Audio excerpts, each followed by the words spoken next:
Washington, Reuters, Cuba will make it easier for its U.S.-based citizens to travel to the island, Foreign Minister Bruno Rodriguez said on Saturday, in a gesture to win support from Cuban Americans during a diplomatic crisis over allegations of mysterious health attacks.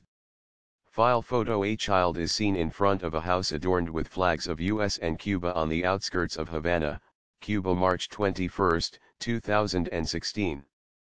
Reuters/José Marcelino. The U.S. government closes, and Cuba opens, Rodriguez told a meeting of pro-Havana Cuban Americans in Washington. He said Cuban citizens in the United States would no longer need to have a special review of their Cuban passports to rehabilitate them before traveling to the island. Rodriguez said that procedure had become more difficult due to staff shortages at the Cuban embassy after the U.S. government expelled 15 Cuban diplomats this month due to the dispute over the mystery attacks on U.S. personnel in Cuba. It's unacceptable and immoral, from the point of view of the Cuban government, for people to be harmed by a difference between governments, he said.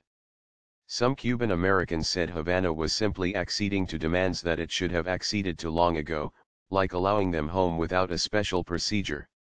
While the United States has not formally accused Cuba of carrying out what it says are attacks that have caused hearing loss and cognitive issues in its diplomats, President Donald Trump said last week Havana was responsible.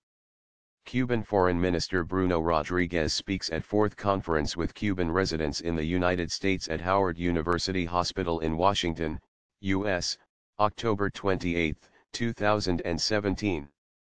Reuters/Yuri Gripas. Cuban government officials accused Trump this week of slandering their country. Tension over the alleged attacks, some of which involved high-pitched sounds, came after Trump said in June he wanted to partially roll back the historic détente between the United States and Cuba, ordering tighter restrictions on travel and trade. These have yet to be unveiled. Rodriguez said Cuba was making it easier for the children of Cubans in the United States to attain Cuban nationality and allowing Cuban Americans to travel to the country on cruise ships that embark at 2 ports on Cuba. Slideshow, 5 images.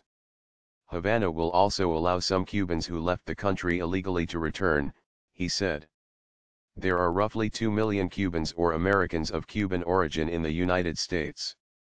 One attendee at the event, Andres Pertiera, a U.S.-born citizen with a Cuban father, said he was excited he now qualified for a Cuban passport. These changes inspire gratitude and bring Cubans abroad closer to Cuban government, said the legal assistant. The Cuban government is making sure that it is clear that the weight of responsibility for failure to normalize falls squarely on the shoulders of the Trump administration. Reporting by Alastair Bell in Washington and Sarah Marsh in Havana, editing by Mary Milliken and David Gregorio. Our standards: the Thomson Reuters Trust Principles.